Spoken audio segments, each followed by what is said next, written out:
बच्चों, तो आज हम लोग स्टार्ट करने वाले हैं लिलिएसी फैमिली। लिलिएसी फैमिली के 3 प्लांट्स हैं। एक है रसून मतलब लहसुन, एक है कुमारी और तीसरा है शतावरी। ठीक है, पहले हम लोग लहसुन के बारे में पढ़ेंगे, फिर हम कुमारी के बारे में डिस्कस करेंगे, फिर हम शतावरी के बारे में पढ़ेंगे। तो रसून जो होता है वो एलियम सटाइवन होता है, हिंदी में लहसुन कहते हैं, इंग्लिश में गार्लिक कहते हैं, सबको पता हो। इसकी फैमिली क्या है, लिलिएसी। इसमें जो केमिकल कंपाउंड्स पाए जाते हैं एलेनिन है, एलिस्टीन है, फर्स्ट और सेकंड। ठीक है, इसका क्या होता है, छुप होता है।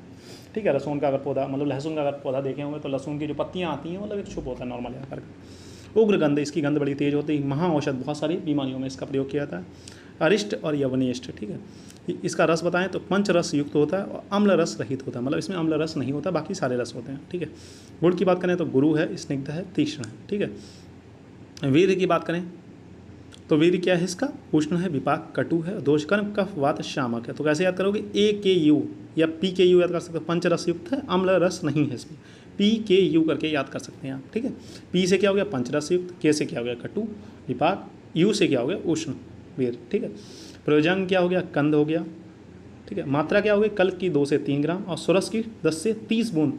ठीक है, इसकी मात्रा सुरस की काफ़ी कम है। अगर आप 10 से 20 ml लिख के आएंगे तो टीचर समझ जाएगा कि आपने गलत याद किया है, वहाँ पर आपके नंबर काट लेगा। ठीक है, लहसुन आदि बटी आती है, रसून पिंड आता है, लहसुन आदि छीर आता है और रसून पाक आता है। ठीक, किन कौन सी बीमारियों में इसका इस्तेमाल करते हैं, ग्रेदेसी मतलब सियाटिका डिसऑर्डर्स में, आदर मतलब फेशियल पैरालिसिस, संधिवात, आम बात, प्लिया वृद्धि और उदरशूल में इसका अच्छा प्रयोग देखा गया। अब बात करेंगे कुमारी की, तो कुमारी का जो कॉमन नेम है वो इसका लैटिन नेम ही एलोवेरा कहते हैं इसे, हिंदी में क्या ग्वारपाठा कहते हैं या घृत कुमारी के नाम से भी जाना जाता है। ठीक है, इंग्लिश में अलोए कहते हैं। ये कौन सी फैमिली, लिलिएसी फैमिली। इसमें कौन कौन से केमिकल कंपाउंड्स पाए जाते हैं, एलोनिन हो गया, बारबोलिन हो गया। इसका क्या होता है, छुप होता है। देखा होगा एलोवेरा तो आजकल सबके घर पे है, तो वो देख लेना है कि छुपी होता है। गृहकन्या, घृत कुमारी और घी के नाम से इसे जाना जाता है। इसके रसपंचक की बात करें तो रसपंचक है इसका TKS है, यानी तिक्त है। गुरु स्निग्ध पिश्चिल है, चिपचिपा होता है, पिश्चिल मतलब चिपचिपा होता है, गुरु होता है और स्निग्ध होता है। वीर इसका शीत है, विपाक कटु है और दोषकर्म में कफ पित्त शामक है। TKS कैसे हो गया, तिक्त रस, कटु विपाक और शीत वीर। ठीक है, और दोषकर्म कफ पित्त शामक हो गया। प्रयोजन क्या इसका इस्तेमाल करते हैं, एलोवेरा का क्या इस्तेमाल करते हो आप लोग, पत्ते इस्तेमाल करते हो ना। सोरस की 10 to 20 ml, चूर्ण 0.1 से 0.3 ग्राम। ठीक है, तो 0.1 से 0.3 ग्राम, अगर इसे मिलीग्राम में चेंज करेंगे 100 मिलीग्राम टू 300 मिलीग्राम। ठीक है, मिलीग्राम में चाहे तो आप लिख सकते हैं, चाहे तो आप ग्राम में लिख सकते हैं।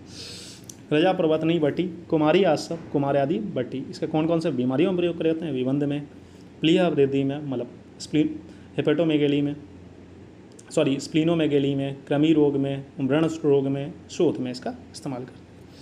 अब बात करने वाले लोग शतावरी की, तो शतावरी का जो लैटिन नेम है वो एस्पारगस रैसामोसस है, इसकी हिंदी में शतावर कहते हैं, इंग्लिश में एस्पारगस कहते हैं। इसकी फैमिली क्या है, लिलिएसी फैमिली।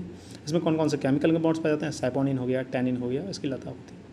शतमूली, शतवीर्या, शतावर के नाम से जाना जाता है। रसपंचक की बात करें तो रस क्या है, मधुर तिक्त है, गुरु स्निग्ध है, वीर्य शीत है, विपाक मधुर है और दोषकर्म वात पित्त शामक है। तो MMS करके याद कर सकते हैं। तो शतावरी जो है वो शतावरी का MMS इस तरीके से मैंने याद किया था, आप जो मर्जी चाहें जैसे याद कर सकते हैं। प्रयोजांग जो है वो कंद है या मूल है। मात्रा जो सुरस की है 10 to 20 ml है, चूर्ण की 3 से 6 ग्राम, नॉर्मल मात्रा चल रही है तो याद करने की कोई ज़्यादा जरूरत नहीं है। शतावरी घृत है, शतावरी पानक है, विष्णु घृत के नाम से मार्केट में आपको फॉर्मुलेशंस इसके मिल जाएंगे।